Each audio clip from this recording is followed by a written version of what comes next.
ഈ ഭൂമി ശ്രീരാമൻ ജനിച്ചതിന് ശേഷമാണോ ഉണ്ടായത്? ശ്രീകൃഷ്ണൻ വന്നതിന് ശേഷമാണോ ഉണ്ടായത്? അല്ല എന്നെല്ലാ ഹൈന്ദവനും അറിയാം. കാരണം ദശരഥ മഹാരാജാവ് പുത്രകാമേഷ്ടി യാഗം നടത്തി. യാഗത്തിന്റെ അന്തിമഘട്ടത്തിൽ ശൃംഗമുനി പായസാന്നം നൽകി. കൈകേയി, കൗസല്യ, സുമിത്ര മൂവരും പായസാന്നം ഭുജിച്ചു. കൗസല്യയുടെ പുത്രനായി ശ്രീരാമൻ ജനിച്ചു. എങ്ങോട്ട്? ഭൂമിയിലേക്ക്. ആകാശത്തിന്റെ ചുവട്ടിൽ നക്ഷത്രങ്ങളിൽ നിലാവല പൊഴിക്കുന്ന ഭൂമിയിൽ, അല്ലെ, കളകളാരം മുഴക്കി നദികൾ ഒഴുകുന്ന ഭൂമിയിൽ, പന്നീർ പുഷ്പം പൂത്തുല്ലസിക്കുന്ന ഈ ഭൂമിയിൽ ദശരഥ മഹാരാജാവിന്റെ പുത്രനായി ശ്രീരാമൻ ജനിച്ചു എന്ന് പറഞ്ഞാൽ അതിന്റെ അർത്ഥം എന്താ? ദശരഥ മഹാരാജാവ് മുമ്പേ ഉണ്ട്. ആണോ? അപ്പൊ മുമ്പേ ഉണ്ടെങ്കിൽ ശ്വസിച്ചിരുന്നോ? അതെ. ആ ശ്വസനത്തിനുള്ള വായു ആര് സൃഷ്ടിച്ചു? അന്ന് ശ്രീരാമനില്ല. അല്ലേ? ദേവകിയുടെ 8ാമത്തെ പുത്രനായി ശ്രീകൃഷ്ണൻ ജനിച്ചു. 8ാമത്തെ പുത്രനായി. അപ്പൊ 7 സന്താനങ്ങൾ അതിനു മുമ്പ് വന്നു. ശ്രീകൃഷ്ണന്റെ മുമ്പ് 7 സന്താനങ്ങൾ വന്നു.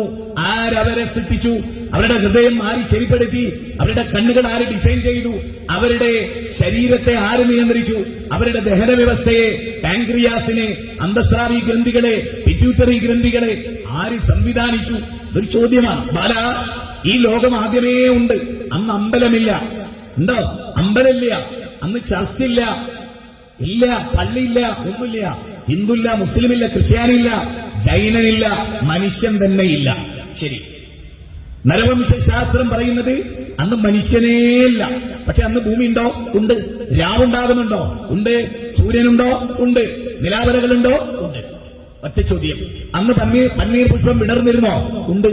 ആനണ്ടോ കാട്ടിൽ ചിഹ്നം വിളിക്കുന്നേ? ഉണ്ട്. ഗർജിക്കുന്ന സിംഹണ്ടോ? ഉണ്ട്. ഹീൽ മത്സ്യങ്ങൾ വെള്ളത്തിൽ നീന്തി തുടിക്കുന്നുണ്ടോ? അതെ.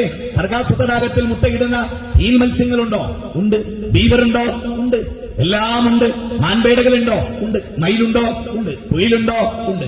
അല്ലേ? കുയിലിന്റെ കൂകലായി പേടിപ്പെടുത്തുന്നതും പിന്നെയൊരു ശസിനെ തോളിലേറ്റുന്നതും സായന്തനങ്ങളെ ചെപ്പിലൊതുക്കുന്നതും, അല്ലേ? ONV കുറുപ്പിന്റെ ഭൂമിക്കൊരു ചരമഗീതം. അതിൽ പറയാൻ, ഇഷ്ടവധുവാം നിന്നെ സൂര്യൻ അണിയിച്ച ചിത്രപടകഞ്ചുകം തെല്ലൊന്നു നീക്കി നീ അരുളിയ മുലപ്പാൽ കുടിച്ചു തെഴുത്തവർക്കൊരു ദാഹമുണ്ടായി. ഒടുക്കത്തെ ദാഹം നിൻ തിരുഹൃദയ രക്തം കുടിപ്പാൻ. ഇഷ്ടവധുവാം നിന്നെ സൂര്യൻ അണിയിച്ച ചിത്രപടകഞ്ചുകം. ഭൂമിയുടെ ഹരിതാപമായ അവസ്ഥ സൂര്യന്റെ പ്രകാശമേറ്റ ഫോട്ടോസിന്തസിസ് ആണ് എന്ന് ONV കുറിപ്പ്. അതൊക്കെ മുമ്പേ ഉണ്ട്. അമ്പലമില്ലാത്ത കാലം, ശ്രീകൃഷ്ണൻ ഇല്ലാത്ത കാലം, മുഹമ്മദ് നബി ഇല്ലാത്ത കാലം, ഈസാ അലൈഹിസ്സലാം ഇല്ലാത്ത കാലം, നബി സല്ലല്ലാഹു അലൈഹി വസല്ലം പൂജാതനായിട്ടില്ല. അന്ന് ഭൂമിയില്ലേ? ഉണ്ട്. ഖുറൈശികളിലെ? ഉണ്ട്. ഇനിയൊറ്റ ചോദ്യം, മുഹമ്മദ് എങ്ങനെ ദൈവമാകും? മുഹമ്മദിന് മുമ്പ് ലോകമുണ്ടെങ്കിൽ സല്ലല്ലാഹു അലൈഹി വസല്ലം 2000 വർഷങ്ങൾക്ക് മുമ്പ്, യേശു ജനിക്കുന്നതിന് മുമ്പ് ലോകമുണ്ടെങ്കിൽ, ഈ ചോദ്യം വളരെ പ്രസക്തമാണ്, ചിന്തനീയമാണ്. എങ്കിൽ ഭൂമി സൃഷ്ടിച്ച ആരാണ് ദൈവം? അവനാണ് ദൈവം. ആരാണ് ആകാശത്തെ ശരിപ്പെടുത്തിയത്? അവനാണ് ദൈവം. മനുഷ്യനെ ഈ ഭൂമുഖത്തേക്ക് അയക്കുമ്പോ അവനാവശ്യമുള്ള അനുകൂലനങ്ങളെ ഈ ഭൂമുഖത്ത് സൃഷ്ടിച്ചവനാരോ അവനാണ് ദൈവം. അതാരാത്? ഹിരണ്യഗർഭഃ സമവർത്തദാഗ്രേ ഭൂതസ്യ ജാതപതിരേക ആസീത് സദാധാര പൃഥിവ്യും ദ്യാമുദേവായ തസ്മൈ ദേവായ ഹവിഷാഭിദേമാം. ഋഗ്വേദം 10ാം മണ്ഡലം. 10 മണ്ഡലമാണ് ഋഗ്വേദം. 121ാമത്തെ സൂക്തം 1ാമത്തെ ഇടയ്ക്ക്. ആകാശഭൂമികളുടെ സൃഷ്ടാവാര? ശ്രീരാമൻ എല്ലാം ഉറപ്പാണ്. ഞാൻ നേരത്തെ പറഞ്ഞു. ശ്രീകൃഷ്ണൻ എല്ലാം ഉറപ്പാണ്. മാതാമൃതാനന്ദമ എല്ലാം ഉറപ്പാണ്. സായിബാബ എല്ലാം ഉറപ്പാണ്. സായിബാബയാണ് നമ്മൾ കാർ ഓടിച്ചു പോവാണ്. നമ്മളാണ് ഡ്രൈവർ.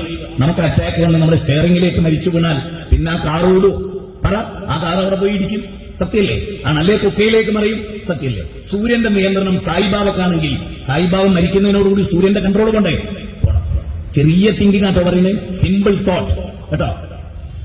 നേരെ മറിച്ച് ഇസ്ലാമിനെ ആരാധിക്കാൻ ഒരു പ്രതിമല്ല. മുഹമ്മദ് നബിയുടെ മാത്രമേ പ്രതിമല്ലാത്തുള്ളൂ ലോകത്ത്. ഗാന്ധിജിയുടെ ഉണ്ട്, നെഹ്റുവിന്റെ ഉണ്ട്, പട്ടേലിന്റെ ഉണ്ട്. 3000 കോടിയുടെ പ്രതിമ. ലോകത്ത് അത്ര വിലപിടിപ്പുള്ള ഒരു പ്രതിമ ലോകത്ത് എവിടെയും ഉണ്ടാവില്ല. ഇന്ത്യയിൽ മാത്രമേ ഉള്ളൂ. അത്രയും വലിയ പൊട്ടപ്പോയപ്പോ 3000 കോടി. പ്രതിമ തിന്നാൻ തരുമോ? ഇല്ല. പ്രതിമ സംസ്കാരം തരുമോ? ഇല്ല. പ്രതിമ ഉടുക്കാത്തവന് വസ്ത്രം നൽകുമോ? ഇല്ല. നമ്മുടെ രാജ്യത്ത് നടക്കണ നമ്മൾ ചിന്തിച്ചിട്ടുണ്ടോ? ലോകത്തെ ഏറ്റവും മുന്തിയ പ്രതിമ ബുദ്ധ പ്രതിമയായിരുന്നു. അതൊരു കൊടുങ്കാറ്റ് വന്ന് പൊളിഞ്ഞു വീണപ്പോ അതിന്റെ രാജാവ് പറഞ്ഞത്രേ, ഇതിനോളം വലിയൊരു വിവരക്കേട് ലോകത്തില്ല. ദൈവമായിട്ട് കൊണ്ടേ വെച്ചതാ, ഒറ്റടിക്ക് തകർന്ന് തരിപ്പണക്കി. ഇന്നതെന്ത് ദൈവമാണ്? മനുഷ്യനെ ആലോചിക്കുന്നുണ്ടോ? നമ്മൾ മിണ്ടാത്തൊരു കരിങ്കല്ലെടുത്ത് വെക്കുക, എന്നിട്ട് അതിൽ പ്രതിമ കൊത്തുക, എന്നിട്ട് പൂജാമുറി കൊണ്ടെക്കുക, എന്നിട്ട് നമ്മളെടുക്കണം, ആ ദൈവത്തെ നമ്മളെടുക്കണം, എന്നിട്ട് നമ്മളായിട്ട് കൊണ്ടുവെക്കണം. എന്നാ ഉണ്ടാക്കിയ പ്രതിമ നടന്നുപോയി പൂജാമുറിയിൽ ഇരുന്നോ? നടക്കില്ല. തലച്ചോറില്ല. ഇന്ത്യ രാജ്യത്തെ മനുഷ്യർക്ക് തലച്ചോറില്ല. ചിന്തിക്കും. ഞാൻ ആദർശം തുറന്നു പറയുന്ന ആളാണ് എല്ലാരോടും. എന്റെ മുമ്പിൽ മനുഷ്യരേ ഉള്ളൂ. മുസ്ലിം ക്രിസ്ത്യൻ മനുഷ്യരോട് പറയാം, മനുഷ്യരെ, ആരാണ് നമ്മുടെ ദൈവം? ഇവരെല്ലാം മരിച്ചു. മുഹമ്മദ് നബി മരിച്ചുവല്ലോ. എന്നിട്ട് സൂര്യൻ ഉദിച്ചില്ലേ? ഉദിച്ചു. ചന്ദ്രൻ നിലാവലകൾ വഹിച്ചില്ലേ? രാവും പകലും ഉണ്ടായില്ലേ? മഴ പെയ്തില്ലേ? ഒക്കെ ഉണ്ടായി. എങ്കിൽ മുഹമ്മദ് നബിക്ക് അതിൽ ഒരു പങ്കുമില്ല എന്നർത്ഥം. എത്ര ചെറിയ ചിന്ത! ഒന്നുകൂടെ സിമ്പിൾ. യേശു കുരിശിലേറ്റപ്പെട്ടു എന്ന് ക്രിസ്ത്യാനികൾ, സത്യമല്ലേ അവരുടെ വിശ്വാസം? അവര് പറയുന്നതാണോ സത്യം? അത് വേറെ വിഷയം. അവരുടെ വിശ്വാസം അതല്ലേ? ആണ്. യേശു കുരിശിലേറി, എന്നിട്ട് 3 ദിവസം കുരിശ് കിടന്നു, എന്നിട്ട് ഉയർന്നേറ്റേക്ക്. ഒറ്റ ചോദ്യം, യേശു കുരിശിലേറിയത് മുതൽ 3 ദിവസം സൂര്യൻ ഉദിച്ചോ? ഉദിച്ചു. 3 ദിവസം എന്ന് പറയുന്നത് എന്തുകൊണ്ടാ? ഒരു ദിവസം രണ്ടാമായി, 2-ാം ദിവസം 3-മതായി. അത് ആര് നിയന്ത്രിച്ചു? കുരിശിൽ കിടക്കുന്ന യേശു എല്ലാം ഉറപ്പാണ്. എങ്കിൽ ആ 3 ദിവസം ഈ ലോകത്തെ നിയന്ത്രിച്ചവനാരോ? അവനാണ് ഞങ്ങളുടെ ദൈവം, ഇസ്ലാമിന്റെ ദൈവം. മുഹമ്മദ് നബിക്ക് പ്രതിമല്ല. ആലോചിച്ചിട്ടുണ്ടോ എന്തുകൊണ്ട്? ആ പ്രതിമയിൽ ഒതുക്കാൻ പറ്റുന്ന പ്രതിമാസിന. യജുർവേദം 32-ാം അധ്യായം 3-ാമത്തെ ശ്ലോകം. ദൈവത്തിന് പ്രതിമല്ല. യജുർവേദം 4 വേദം.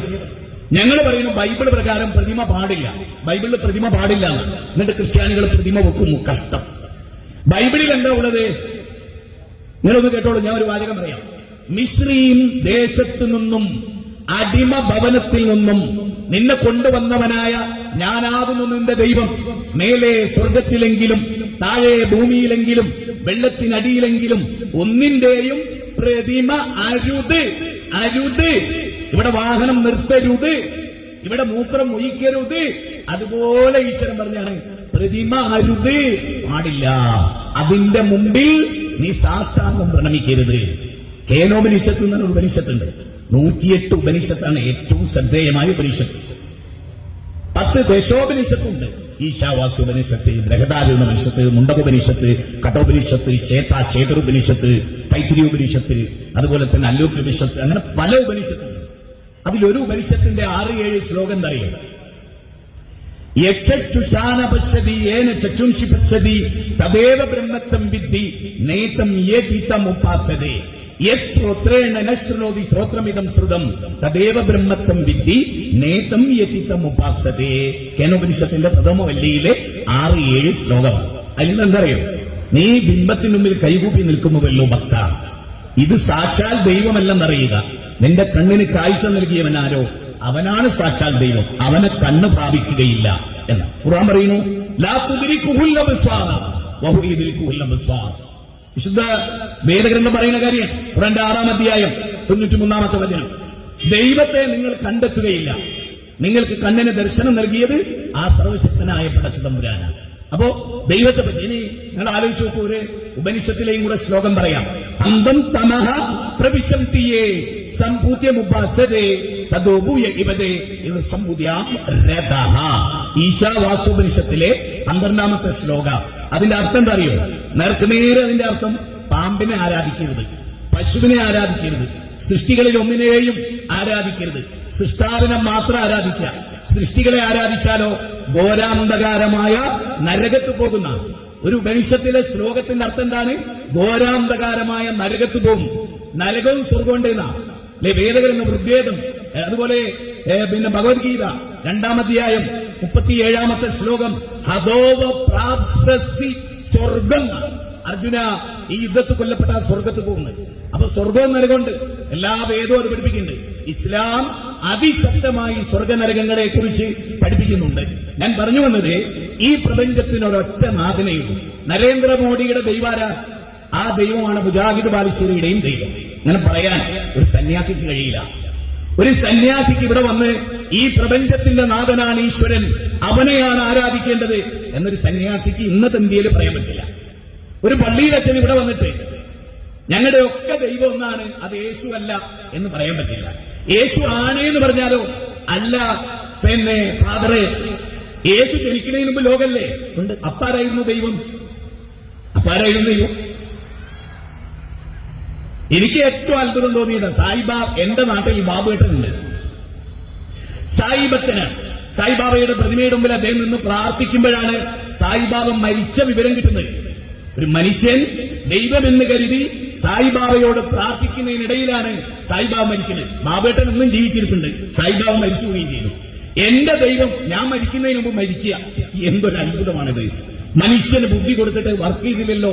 വിശുദ്ധ ഖുർആൻ പറയുന്നുണ്ട്, വലാകിന്ന അക്സറന്നാസി ലാ യഅലമൂൻ, മനുഷ്യരിൽ ഭൂരിപക്ഷം ആളും മനസ്സിലാക്കൂല. മനുഷ്യരിൽ ഭൂരിപക്ഷം വലാകിന്ന അക്സറന്നാസി ലാ യഅഖിലൂൻ, ഭൂരിപക്ഷ ആളുകൾ ചിന്തിക്കൂല. സത്യല്ലേ? ചിന്തിക്കൂല. അതുകൊണ്ട് നമ്മളൊക്കെ ചിന്തിക്കണം. മഴ ചൊരിഞ്ഞു തരുന്നത് ആരാ? പടച്ചതമ്പുരാനാണ്. സൂര്യനെ ഉദിപ്പിക്കുന്നത് ആരാ? പടച്ചതമ്പുരാനാണ്. ഇതിന്റെ പിന്നിലൊരു സൃഷ്ടാവുണ്ട്.